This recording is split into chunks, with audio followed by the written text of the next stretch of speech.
Hi Mark, this is Michael. My student number is S0141007. The speech title is The Laws That Sex Workers Really Want, and I'm the senior student at NCUE, so I'm going to read the TED Talk speech. The Laws That Sex Workers Really Want by Toni. I want to talk about sex for money. I'm not like most of the people you will have heard speaking about prostitution before. I'm not a police officer or a social worker. I'm not an academy, a journalist, or a politician. And as you will probably have pick up from Mariam blurb, I'm not a nun either. Laughter. Most of those people would tell you that selling sex is degrading, that no one would ever choose to do it, that it's dangerous. Women get abused and killed. In fact, most of those people would say there should be a law against it. Maybe that sounds reasonable to you. It sounded reasonable to me until the closing months of 2009, when I was working two dead-end minimum wage jobs. Every month, my wage would just replenish my overdraft. I was exhausted and my life was going nowhere. Like many others before me, I decided sex for money was the better option. Now, don't get me wrong. I would have loved to have won the lottery instead, but it wasn't going to happen anytime soon. And my rent needed paying, so I signed up for my first shift in a brothel. In the year that have passed, I have had a lot of time to think. I have reconsidered the idea I once had about prostitution. I have given a lot of thought to consent and the nature of work under capitalism. I've thought about gender inequalities and the sexual and reproductive labor of women. I've experienced exploitation and violence at work. I've thought about what's needed to protect other sex workers from these things. Maybe you've thought about them too. In this talk, I'll talk you through the four main legal approaches applied to sex workers throughout the world and explain why they don't work, why prohibiting the sex industry actually exacerbate every harm that sex workers are vulnerable to. Then I'm going to tell you about what we, as sex workers, actually want. The first approach is full criminalization. Half the world, including Russia, South Africa, and most of the US, regulate sex work by criminalizing everyone involved, so that sellers, buyers, and third parties. Lawmakers in this country apparently hope that the fears of getting arrested will deter people from selling sex. But if you're forced to choose between obeying the law and feeding yourself or your family, you're going to do the work anyway and take the risk. Criminalization is a trap. It's hard to get a conventional job when you have a criminal record. Potential employer won't hire you. Assuming you still need money, you will stay in a more flexible, informal economy. The law forces you to keep selling sex, which is the exact opposite of its intended effect. Being criminalized leaves you exposed to mistreatment by the state itself. In many places, you may be coerced into paying a bribe or even into having sex with a police officer to avoid arrest. Police and prison guards in Cambodia, for example, have been documented subjecting sex workers to what can only be described as torture, treated as gunpoint, beating, electric shock, rape, and denial of food. Another wrong thing. If you are selling sex in a place like Kenya, South Africa, or New York, a police officer can arrest you if you are caught carrying condoms because condoms can legally be used as evidence that you are selling sex. obviously this increases HIV risk. Imagine knowing if you're busted carrying condoms. It will be used against you. It's a pretty strong incentive to leave them at home, right? Sex workers working in this place are forced to make a tough choice between risking arrest or having risky sex. What would you choose? Would you pack condom to go to work? How about if you're worried the police officer would rape you when he got you in the van? The second approach to regulating sex work seen in this country is partial criminalization, when the buying and selling of sex are legal, but surrounding activities, like brothel keeping or soliciting on the street, are banned. Laws like this, we have them in the UK and in France, essentially say to use sex worker, to us sex worker, essentially to say to us sex worker, hey, we don't mind you selling sex. Just make sure it don't behind closed door. Just make sure it's done behind closed door and all done alone. And brothel keeping, by the way, is defined as just two or more sex workers working together. Making that illegal means that many of us work alone, which obviously make us vulnerable to violent offenders. But we are also vulnerable if we choose to break the law by working together. A couple of years ago, a friend of mine was nervous after she was attacked at work. So I said that she could see her client from my place for a while. During that time we had another guy turn nasty. I told the guy to leave or I will call the police, and he looked at two of us and said, "You girls can't call the cop. You're working together. This place is illegal." He was right. He eventually left without getting physical violence, but the knowledge that we're breaking the law empowered that man to threaten us. He felt confident he would get away with it.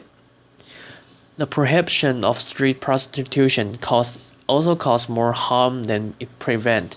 Firstly, to avoid getting arrested. Street workers take risks to avoid detection, and that means working alone or in isolated locations like dark forests where they are vulnerable to attack. If you are caught selling sex outdoor, you pay a fine. How do you pay that fine without going back to the street? It was the need for money that saw you in the street in the first place. And so the fines stack up, and you're caught in the vicious cycle of selling sex to pay the fine you got for selling sex. Let me tell you about Marina Popa, who worked in Redbridge, East London. The street workers on her patch would normally wait for clients in group for safety in number and to warn each other about how to avoid dangerous guys.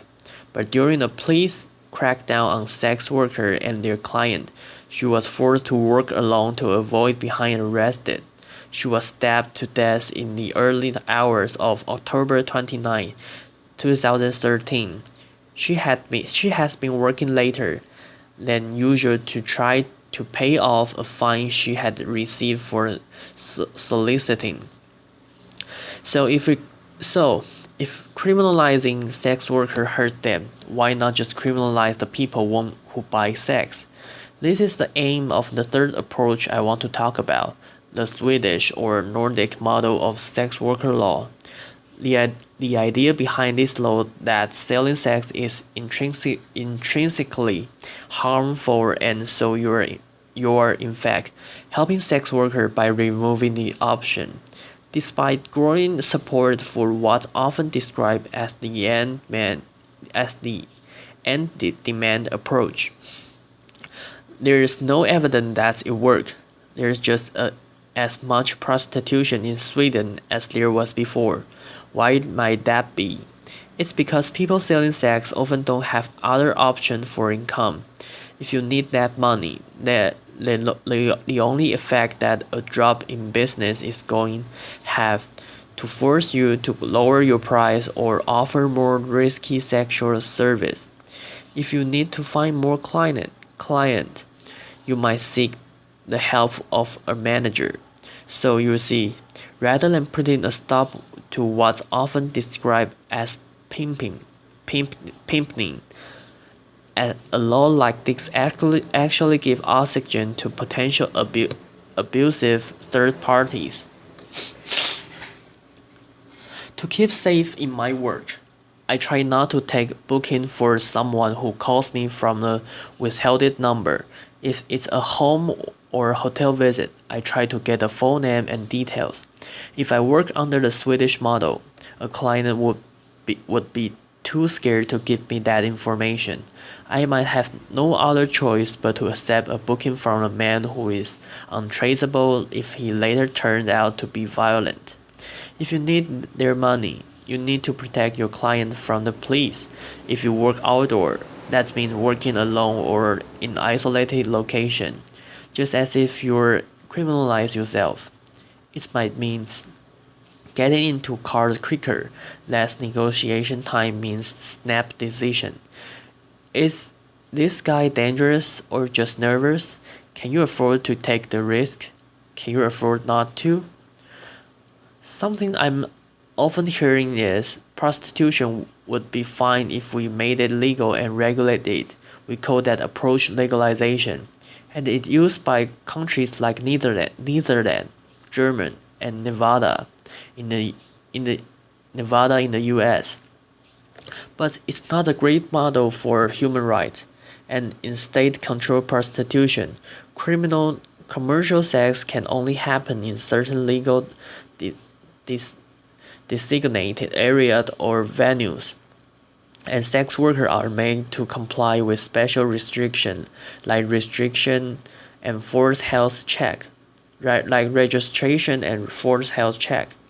Regulations sound great on paper, but politicians deliberately make regulation around the sex industry expensive and difficult to comply with. It creates a tiered system, legal and illegal work. We sometimes call it backdoor criminalization. Rich, well-connected brothel owner can comply with the regulation, but more marginalized people find those hopes impossible to jump through. And even if it's possible in principle, getting a license or proper venue takes time and costs money. It's not going to be an option for someone who's desperate and need money tonight. They might be the refugees of fleeting domestic abuse. In this two-tiered system, the most vulnerable people are forced to work legally, so they are still exposed to all the danger of criminalization I mentioned earlier. So it's looking like all attempt to control or prevent sex work from happening makes things more dangerous for people selling sex. Fear of law enforcement makes them work alone in isolated locations and allows clients and even cops to get abusive in the knowledge they will get away with it. Fines and criminal records force people to keep selling sex rather than enabling them to stop. Crackdown on buyers drive sellers to take dangerous risks and into the arms of potentially abused managers. This law also reinforces stigma and hatred against sex workers. When France temporarily brought in the Swedish model 2 years ago, ordinary citizens took it as a cue to start carrying out vigilante attacks against people working on the street. In Sweden, opinion surveys show that significantly more people want sex workers to be arrested now than before the law was brought in. If prohibition is this harmful, you might ask, why is it so popular? Firstly, sex worker is and always has been a survival strategy for all kinds of unpopular minority groups. People of color, migrants, people of color, migrants, people with disability, LGBT people, particularly trans women. These are the group most heavily profiled and punished through prohibition law. I don't think this is an accident. These laws have potentially support precisely because they target people that voters don't want to see or know about. Why else might people support prohibition? Well, lots of people have understandable fears about traf- trafficking.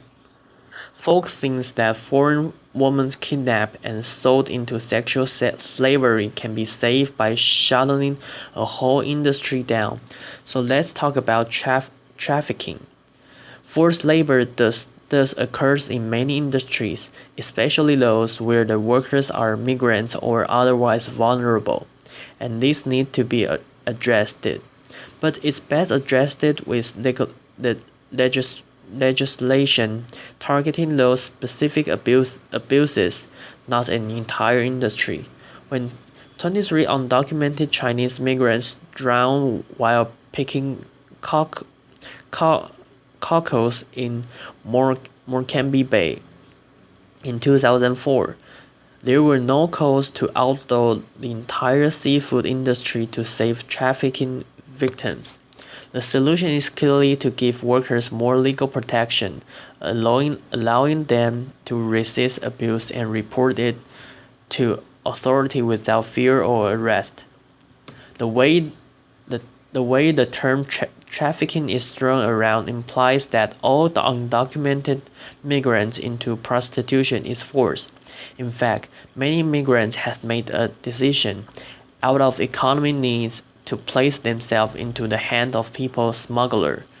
Many do this with the full knowledge that they will be selling sex when they reach their destination, and yes, it can often be the case that these people smuggler demand exorbitant, exorbitant fee, coerce migrants into work they don't want to do, and abuse them when they're vulnerable. That's true of prostitution, but it's also true of agricultural work, hospitality work, and domestic work. Ultimately, nobody wants to be forced to do any kind of work, but that's a risk. But that's a risk many migrants are willing to take because of what they are leaving behind. If people were allowed to migrate legally, they wouldn't have to place their life into the hands of people smuggler. The problem arises from the criminalization of migrants, just as they do from the criminalization of sex worker itself. This is a lesson of history. If you try to prohibit something that people want or need to do, whether that's drinking alcohol or crossing borders or getting an abortion or selling sex, you create more problems than you solve. Prohibition barely make a difference to the amount of people actually doing those things, but it makes a huge difference as to whether or not they are safe when they do them. Why else might people support prohibition? As a feminist, I know that sex industry is the site of deeply entrenched social inequalities. It's a fact that most buyers of sex are men with money, and most sellers are women without. You can agree with all that, I do, and still think prohibition is a terrible policy. In a better, more equal world, maybe there would be far fewer people selling sex to survive, but you can't simply legislate a better world into existence. If someone needs to sell sex because they are poor, or because they are homeless, or because they are undocumented and they can't find legal work, taking away that option doesn't make them any less poor or house them or change their immigration status. People worry that selling sex is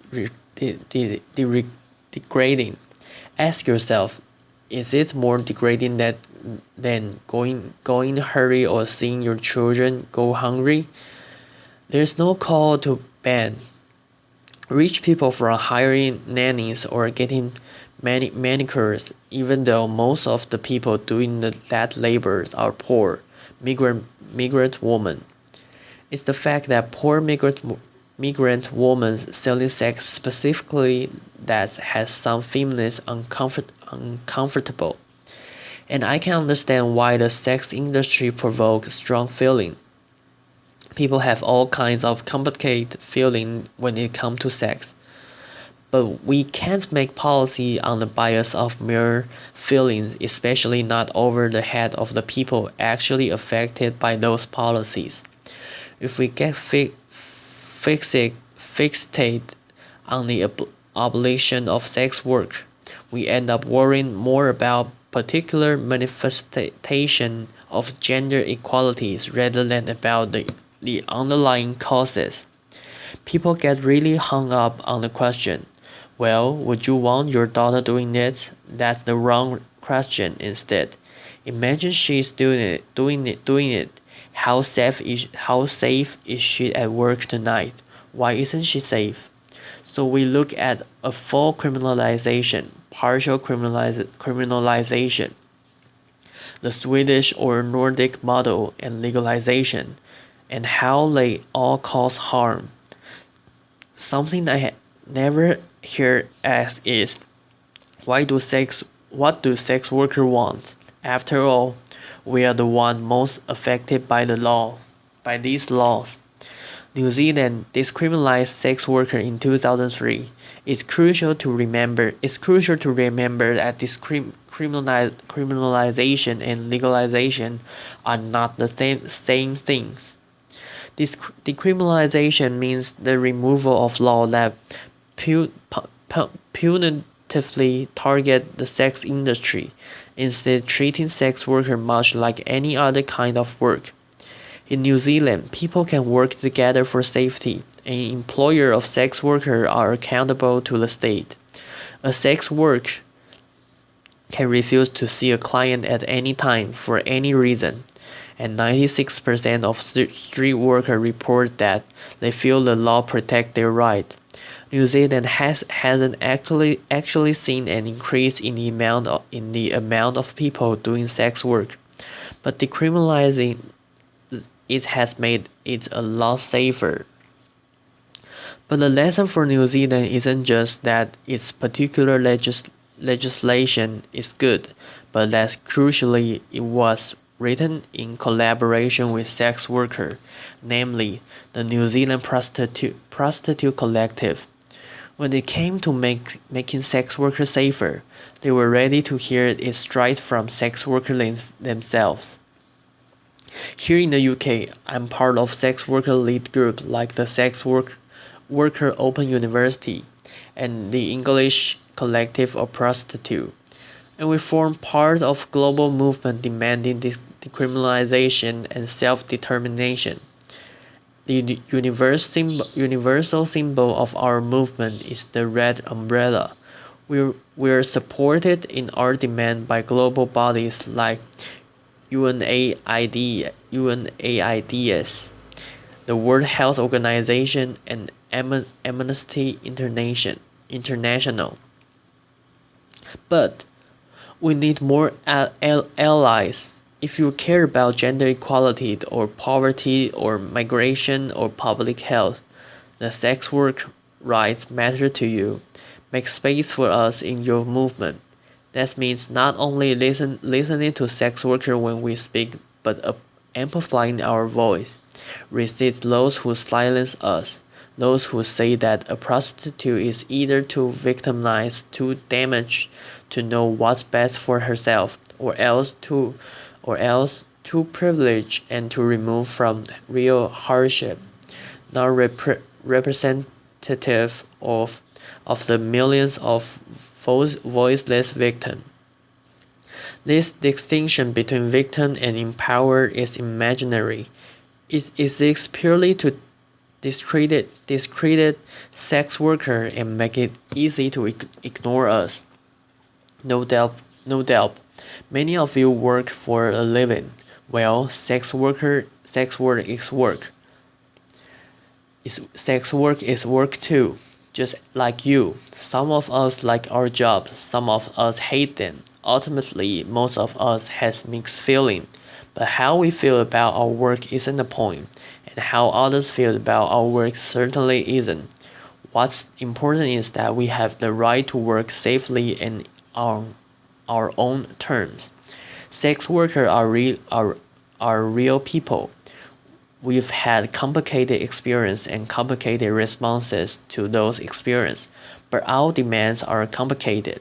You can ask expensive escort in New York City, brothel worker in Cambodia, street workers in South Africa, and every girl on the roster at my old job is Soho, and they will all tell you the same thing.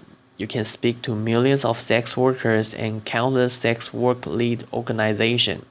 We want full decriminalization and labor rights as worker. I'm just one sex worker on the stage today, but I'm bringing a message from all over the world. Thank you.